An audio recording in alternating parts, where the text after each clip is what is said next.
শত বাধা পেরিয়ে ঈদের আনন্দে পূর্ণতা আনতে বাড়ির পানে ছুটে কর্মজীবী মানুষ। এবারও পরিবার পরিজন নিয়ে শেকড়ে ছুটছেন তারা।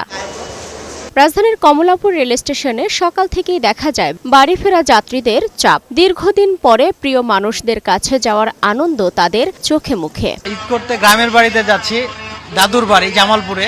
ঈদ উপলক্ষে সবাই আমরা মিলিত হই, যার জন্য একটা সুখ দুঃখ ভাগাভাগি হয়। অনেক ভালো লাগছে বাবা মার সাথে যে ঈদ করব, শ্বশুর শাশুড়িও আছে, সবাই সাথে অনেক দিন পর সবার সাথে দেখা হবে।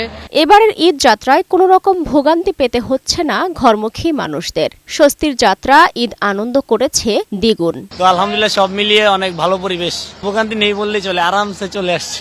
সব জায়গায় নিরাপত্তা দেখতাছি, ভালো লাগতেছে আমার কাছে। আইন শৃঙ্খলা বাহিনী যথেষ্ট হেল্প পাইতেছি, আশা করি ইনশাল্লাহ জার্নি ভালো হবে।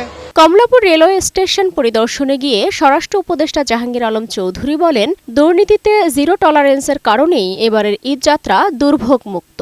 আমরা এখানে কোনো রকমের দুর্নীতি প্রশ্রয় দেই নাই এবং আমাদের যে কর্মকর্তা কর্মচারী আছে রেলওয়ে তাদেরও ইনস্ট্রাকশন দেওয়া হয়েছিল তারা যেন ঠিকমতো তাদের দায়িত্বটা পালন করে। এদিকে গাবতলী বাস টার্মিনাল পরিদর্শন করেছেন সড়ক ও পরিবহন উপদেষ্টা ফজল কবির খান। তিনি বলেন, সবার সম্মিলিত প্রচেষ্টায় এবারের ঈদ যাত্রা স্বস্তিদায়ক হয়েছে।